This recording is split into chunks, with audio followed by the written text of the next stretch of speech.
Bismillahirrahmanirrahim. Assalamualaikum warahmatullahi wabarakatuh. Perkenalkan, nama saya Sahril dengan NIM 2011-2140. Baik, di sini saya akan menjelaskan 3 materi dari bab 4, bab 5, dan bab 6. Bab 4, sejarah perkembangan dan pembentukan qawaid fiqhiyah.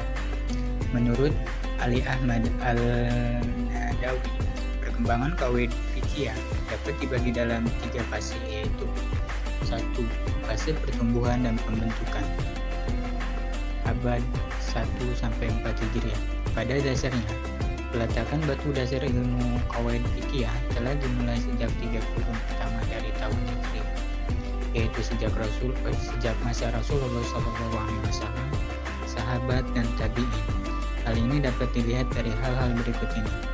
Terdapat beberapa ayat dari Al-Quran yang secara inspiratif telah menunjukkan qawaid fiqhiyah. Di antaranya adalah yang terdapat dalam Qiyas Al-Baqarah ayat 228. Terdapat hadis-hadis Rasulullah yang dapat dan singkat, padat dan singkat. Di antaranya adalah hadis innamawal al-malu binayah dan hadis la zarara wa la dirara. Terdapat atsar sahabat yang singkat dan padat yang dapat dijadikan sebagai sumber dalam mengambil keputusan hukum. Di antaranya atsar Ali bin Abi Thalib RA, wafat 40 Hijriah, yang diriwayatkan oleh Abdur Razak 211 Hijriah, yang dibagi keuntungan tidak harus menanggung kerugian. Dan timbulnya kaidah-kaidah ini di kalangan para tabi'in, di antaranya adalah pertanyaan Imam Syafi'i, apabila yang besar gugur, maka yang kecil pun gugur. Fase perkembangan dan pembentukan abad 4-6 Hijriah. Awal mula qawaid fiqhiyah menjadi disiplin ilmu tersendiri dan dibukakan terjadi pada abad keempat dan harus berlanjut pada masa setelahnya. Ulama pertama melakukan pembukaan ilmu qawaid fiqhiyah adalah ulama dari mazhab Hanafi, yaitu Abu Hasan Al-Kharki, wafat 340 Hijriah. Dalam risalahnya yang berjudul Usnul Al-Kharki, Abu Hasan Al-Kharki mengembangkan 17 kaidah dari Imam Abu Tahir Al-Dabas menjadi 39 kaidah.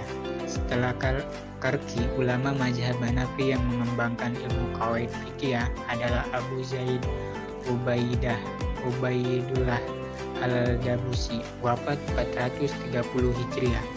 Dalam kitabnya Tasis An-Nadhar, fase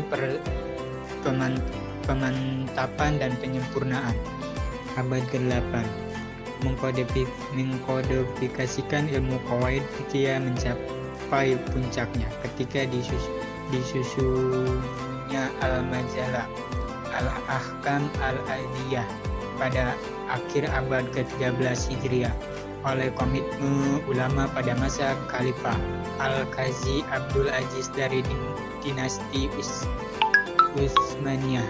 Penyusunan dilakukan dengan melalui proses pengumpulan dan penyaksian terhadap berbagai kitab-kitab fikih.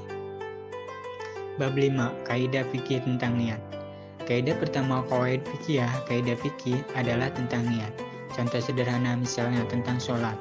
Sholat adalah aktivitas gerakan dan bacaan yang harus diwakili dengan niat.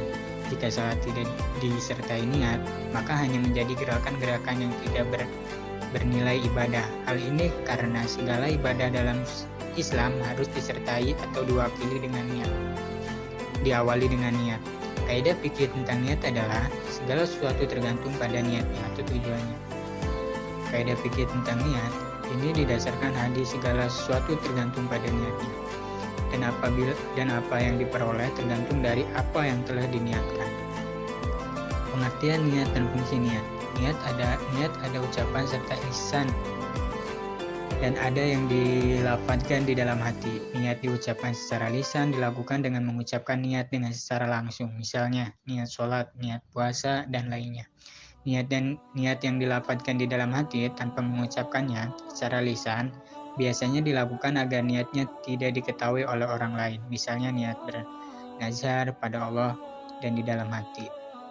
Fungsi niat adalah untuk membedakan suatu perbuatan bernilai ibadah atau perbuatan biasa, dan membedakan antara ibadah yang suatu dengan ibadah yang lain. Dalam jurisprudensi Islam aplikatif fikih, niat juga berfungsi untuk menjelaskan hukum suatu perbuatan. Contohnya, kasus penjual buah anggur. Jika seseorang menjadi anggur atau dengan niat untuk dijadikan sesuatu yang haram, seperti akan dijadikan sebagai bahan minuman keras, maka hukumnya haram. Sedangkan kalau tidak ada niat dan tujuan seperti itu, maka hukumnya halal. Bab 6. Keyakinan tidak bisa dihilangkan dengan keraguan. Imam Asy'uti rahimahullah mengatakan bahwa kaidah ini adalah kaidah yang sangat penting. Kaidah ini mencakup masalah yang sangat banyak sekali. Kaidah ini bisa masuk ke dalam semua bab fikih. Dan dari kaidah ini bisa dikeluarkan lebih dari 2/3 masalah-masalah fikih. Hal ini menunjukkan bahwa kaidah ini adalah kaidah yang sangat luas. Di antara contoh penerapan kaidah ini adalah apabila seseorang ragu apakah wudunya sudah batal atau belum. Maka orang yang seperti ini dia harus memegang kaidah ini. Dia harus mengambil yang yakin, yaitu meyakini masih dalam keadaan suci. Sedangkan keraguan tersebut harus ditinggalkan. Oleh karena itu, orang yang memegang kaidah ini akan bisa menghilangkan banyak rasa was-was dan kebingungan. Di antara contoh penerapan kaidah ini, misalnya, jika ada orang yang ragu-ragu apakah dia sudah wudhu ataukah belum wudhu, dan keadaan dia sebelumnya ternyata belum wudhu, maka yang harus dia pegang teguh adalah keyakinan dia belum wudhu. Misalnya, adalah orang yang sudah terlanjur sholat setelah sholat. Dia teringat bahwa sebelum sholat, dia masuk toilet. Kemudian setelah itu disapa oleh teman dan setelah itu langsung azan dan sholat. Setelah sholat, dia ingat bahwa sepertinya dia belum wudhu. Maka orang yang demikian dia harus mengulangi sholat subuhnya. Dia harus wudhu lagi dan mengulangi sholat subuhnya. Contoh lain adalah ketika seseorang ragu tentang waktu sholat subuh, apakah sudah masuk atau belum, maka dia harus mengambil yang yakin. Selama dia belum punya keyakinan atau perasaan yang kuat, dia harus mengambil keyakinannya bahwa waktu subuh belum masuk. Hal ini karena yang dia yakini oleh orang tersebut adalah tetapnya waktu malam, sedangkan terbitnya fajar shadiq masih diragukan. Begitu pula ketika orang yang belum sahur, sedangkan dia bangun sudah tepat waktu subuh. Kemudian dia makan, lalu dia ragu apakah di tengah-tengah waktu makan itu waktu subuh sudah masuk ataukah belum. Apabila keadaannya demikian, maka dia harus yakin bahwa makanannya tersebut masih sebelum waktu subuh. Hal ini dikarenakan terbitnya fajar bagi dia diragukan, sehingga dia harus mengambil yang yakin, yaitu fajar belum terbit, sehingga dia boleh sahur. Demikian materi yang bisa saya sampaikan. Kurang dan lebihnya mohon maaf. Wassalamualaikum warahmatullahi wabarakatuh.